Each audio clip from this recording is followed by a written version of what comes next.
रघुराई। और गोविंद रघुराई भाई के प्रति, भाई का क्या स्नेह है, भाई के लिए क्या प्रेम है, क्या लगाव है।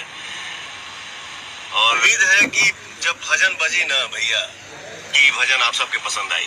जैसे हेलो गाइस, तो कैसे हैं आप लोग? आई होप आप लोग अच्छे होंगे। जी हमारे दोस्तों, तो आप सबके बीच में पावर स्टार पवन सिंह धमाके पे धमाकेदार फिर से एक पोस्टर लॉन्च कर दिया गया है। जी हमारे दोस्तों, माँ अम्बा फिल्म्स का न्यू चैनल ओपनिंग हुआ है भक्ति का। उस चैनल पे रोवे ले रघुराई। जी हमारे दोस्तों, ये गाना एल्बम का नाम है भक्ति साइड सॉन्ग, जो कि राजेश मिश्रा के द्वारा लिखा गया है और पावर स्टार पवन सिंह के वॉइस में आप सबके बीच में दर्शाया गया। जी हमारे दोस्तों, तो आप सबको ये वीडियो कैसा लगा? 1 से 2 दिन में ये गाना आप सबको देखने को मिलेगा माँ अम्बा फिल्म्स भक्ति के यूट्यूब चैनल से। वीडियो अच्छा लगा तो लाइक शेयर कमेंट जरूर कीजिएगा। फिर मिलते हैं नेक्स्ट वीडियो।